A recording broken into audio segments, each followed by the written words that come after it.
بسم اللہ الرحمن الرحیم۔ کاش ہم قرآن مجید کے مفہوم کو اور قرآن مجید کے معانی و مطالب کو سمجھ کے اس کو پڑھنے کی کوشش کریں۔ آج اس امت کا المیہ یہی ہے کہ اس نے قرآن مجید کو چھوڑ دیا ہوا ہے۔ ہم نے بطور رسم قرآن مجید کو اپنایا ہے، رسم کے طور پہ پڑھتے ہیں، لیکن اس کو جس مقصد کے لیے نازل کیا گیا تھا وہ مقصد ہمیں حاصل نہیں ہے۔ میں آپ سے ایک سادہ سا سوال کرنا چاہوں گا۔ آپ کا بچہ انگلش میڈیم سکول میں پڑھتا ہو، آپ 2 4 5 10 ماہ کے بعد اس کا اختبار کریں، امتحان لیں اس کا، وہ انگلش پر بولتا ہو، لہجہ بھی ٹھیک ہو، سپیلنگ بھی اسے آتے ہوں، لیکن آپ دیکھیں کہ اس کو معانی و مطالب سے آگے ہی نہیں ہے، تو آپ پوچھیں کہ بیٹا اس کا ترجمہ کیا، تو وہ کہے کہ ٹرانسلیشن تو کرائی نہیں جاتی وہاں۔ تو آپ ایسے سکول میں اپنے بچے کو پڑھانا گوارا کریں گے جہاں لفظ سکھائے جاتے ہو، مفہوم نہ بتایا جاتا ہو، جہاں الفاظ تو پڑھائے جاتے ہوں، ریڈنگ تو کروائی جاتی ہو، لیکن ٹرانسلیشن نہ کروائی جاتی؟ آپ کہیں گے خاک پڑا، لفظ پر بولتا ہے، معانی و مطالب نہیں جانتا۔ لیکن افسوس، ہم قرآن مجید کی تلاوت پہ ہی مطمئن ہو جاتے ہیں، اس کی ریڈنگ کو ہی کافی سمجھ لیتے ہیں، اور اس کے مفہوم کیا ہیں، مطالب کیا ہیں، مالک کا پیغام ہمارے نام کیا ہے، ہم اس کو سمجھنے کی زحمت گوارا نہیں کرتے۔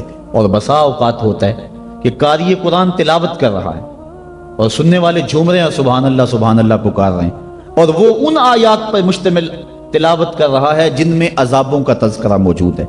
استغفر اللہ کہنے کا موقع تھا، لیکن ہمیں پتہ ہی نہیں ہے کہ کہا کیا جا رہا۔ ہمارے نام جو اللہ کا پیغام ہے، ہم نے اس کو سمجھنے کی کوشش نہیں کی۔ اور یہ بات ذہن میں رکھیں، جتنا یقین، جتنا اذعان اور جتنی پختگی قرآن کے دامن میں آپ کو کہیں سے نہیں مل سکتی۔ قرآن کا ایک ایک لفظ صداقت پہ مشتمل ہے۔ اکبر قرآن بھی کہہ رہا ہے فَبِأَيِّ حَدِيثٍ بَعْدَهُ يُؤْمِنُونَ، قرآن کے بعد اب کس کا انتظار کر رہے ہو؟ اور آقا کریم صلی اللہ علیہ وآلہ وسلم نے بھی ارشاد فرمایا انی تارکن فیکم الثقلین کتاب اللہ حبل ممدود من السماء الی الارض وسنت نبیہ، میں تمہارے اندر 2 چیزیں چھوڑے جا رہا ہوں، مضبوطی سے تھام لو، کبھی گمراہ نہیں ہوگے، ایک اللہ کی کتاب اور ایک نبی کی سنت۔ کتاب دین کی تھیوری ہے اور سنت اسلام کا پریکٹیکل ہے۔ اگر کسی نے تھیوری دیکھنی ہے تو قرآن کو دیکھ لے، اگر پریکٹیکل دیکھنا ہے تو نبی کی زندگی کو دیکھ لے۔ حضرت ام المومنین حضرت عائشہ صدیقہ رضی اللہ تعالی عنہا فرماتی ہیں کان خلقہ القرآن، قرآن حضور کے اخلاق کا ہی نام تھا۔ حضور کے خلق کو دیکھنا ہو تو قرآن کو دیکھ لو، قرآن کا عملی ثبوت دیکھنا ہو تو مصطفیٰ جان رحمت کو دیکھ لو۔ تو قرآن ہماری ضروریات کی کفالت کرتا ہے۔ کاش کہ ہم اس کو اس نظر سے دیکھیں جس نظر سے دیکھنے کا تقاضا اس قرآن کا ہے۔ ہم نے اس کو طاقوں میں سجا لیا، اس کے اوپر ریشمی غلاف چڑھا لیے، اس کو خوشبو لگا لی، اس کے اندر مور کے پر رکھ لیے، اور اس کو ہم نے اونچی جگہ پر رکھا، ہم نے اس کے نام کی قسمیں بھی کھائیں، لیکن قرآن مجید کے نزول کا جو بنیادی مقصد ہے وہ ہم حاصل نہ کر پائے۔ اس بات کا انکار نہیں ہے کہ قرآن مجید کی تلاوت کر کے مرنے والوں کی روح کو اصال ثواب کیا جائے تو ان کی قبر میں نور اترتا ہے، اس کے شواہد موجود ہیں، اس بات کا بھی انکار نہیں۔ قرآن مجید کے الفاظ دم کر کے کسی کو پانی پلائیں تو اس کی بیماریاں صاف ہوتی، اس کا بھی انکار نہیں کیا جا سکتا کہ قرآن مجید کے نور کے مقابلے میں کوئی ناری مخلوق، کوئی جن بھوت، کوئی ایسی چیز نہیں ٹھہر سکتی۔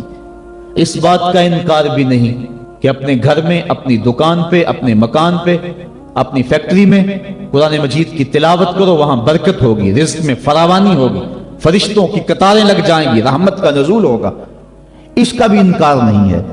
لیکن بات یہ ہے قرآن مجید کے نزول کا یہ بنیادی مقصد نہیں ہے۔ قرآن مجید نازل اس لیے نہیں ہوا۔ علامہ اقبال نے بڑی خوبصورت اور ستھری تنقید کی ہے، وہ کہتے ہیں بندے صوفی و ملا اسیری حیات از حکمت قرآن گیری با آیاتش ترا کار جزی نیست یا یاسین او آساں بمیری۔ وہ کہتے ہیں تو صوفی اور خشک ملا کے ایسے پھندے میں پھنسا کہ تو نے قرآن سے زندگی تلاش نہیں کی، تجھے قرآن کی آیتوں سے صرف اتنا ہی کام ہے، جب مرتے ہوئے تیرے بوڑھے کی روح اٹک جائے تو تو سورہ یاسین پڑھ کے اس کی روح کو آسانی سے نکالنے کے لیے قرآن کو ہاتھ میں لیتا ہے، اقبال کہتا ہے اس بات کا انکار نہیں کہ سورہ یاسین سے روح آسانی سے نکلتی ہے، لیکن نقطہ نظر یہ ہے اقبال کا کہ تو نے قرآن سے ڈھونڈا تو موت کو ہی ڈھونڈا، قرآن سے بھی تلاش کیا تو مرنے کو ہی تلاش کیا۔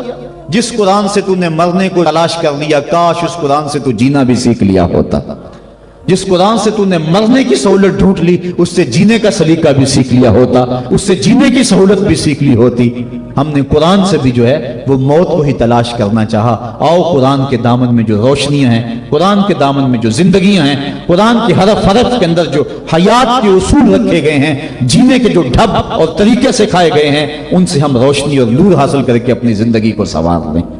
قرب قیامت کے فتنوں کا تذکرہ کرتے حضور نے ارشاد فرمایا، لا یبقى من القرآن الا رسمہ ولا یبقى من الاسلام الا اسمہ مساجدہم عامرۃ وہی خراب من الہدى۔ ایک وقت آئے گا کہ اسلام صرف نام کا رہ جائے گا، قرآن صرف رسم کے طور پہ پڑھا جائے گا، اور مسجدیں زیب و زینت کے لحاظ سے تو آباد ہوں گی لیکن ہدایت کے نور سے خالی ہوں گی۔ کیا آج وہ وقت آ نہیں گیا کہ ہم قرآن کو صرف رسم کے طور پہ پڑھ رہے ہیں؟ قرآن مجید کے مفاہیم و مطالب سے ہمیں آگہی ہی نہیں ہے، اس پر عمل کرنے کی ہماری کوششیں ہی نہیں ہیں۔ ہم اپنی زندگی، اپنے معاشرتی نظام کو قرآن کے مطابق ڈھالنے کی کوشش میں لگتے ہی نہیں ہیں۔ کاش کہ یہ معاشرہ قرآنی معاشرہ ہو جائے، پھر زندگی کے سارے دکھ ختم ہو جائے اور زندگی میں بہاریں آ جائیں۔ یہ زندگی کے سارے دکھ، یہ زندگی کی ساری مصیبتیں اس لیے ہیں کہ ہم قرآن سے ہٹے ہوئے ہیں۔ قرآن کے دامن سے لپٹ جائیں، زندگی میں رونق آ جائے، زندگی میں بہاریں آ جائیں، ہر سمت محبتوں کے پھول کھل اٹھے اور نفرتوں کے کانٹے خود بخود ہی ختم ہو جائے اگر ہم قرآن پہ آ جائیں۔